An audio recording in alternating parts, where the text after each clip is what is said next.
President Trump obviously is very happy. This 6-3 ruling, biological men not going to play in women's sports. The case, though, Judge, is in West Virginia, centering around Title IX. We're looking here at, of course, the man, biological man, Leah Thomas, who was one of the biggest, if you could say, cases that sort of started all this talk in our nation about how can this be possible. But, Judge, there's 23 states plus Washington, D.C., which have not banned biological men playing in women's sports. So is there more work to be done despite the highest court ruling this way today? Well, the short answer is yes, Bianca. I mean, this is a matter of public policy. So in Texas, the school systems owned by the government prohibit biological men from competing against women, and the Supreme Court said, yes, they can do that.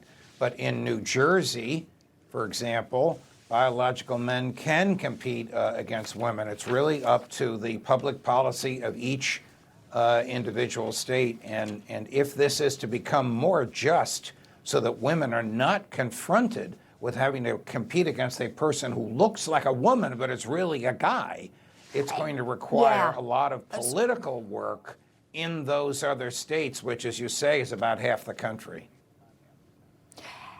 And it's not even just, obviously there's the physical concern, but it's just basic logic, that this is 6-3. It wasn't even unanimous, Hogan. So talk to us about where this issue is, you think, today culturally. It seemed to be something that was an 80-20 issue, as you know.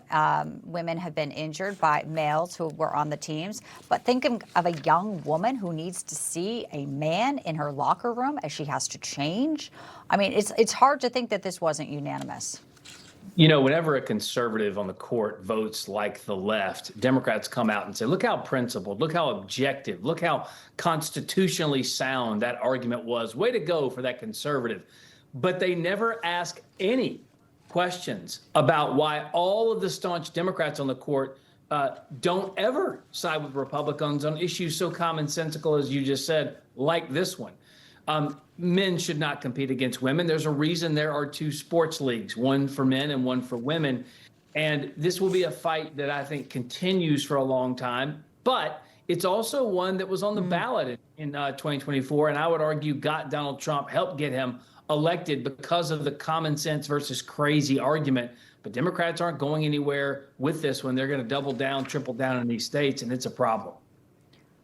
Yeah, we have some fresh video out of California, too, with Scott Wiener. We'll be sharing through the broadcast, too, which makes you realize there are a lot of people out there who will continue to die on a hill for this. Okay, Judge Knapp, Hogan Gidley, really appreciate you breaking down some of the biggest decisions today, and obviously we'll continue to watch the reaction coming in from the Oval. Thank you both for your analysis. Thanks. Always great to have you. Information. Truth. Is freedom. Is Newsmax. It's real news for real people.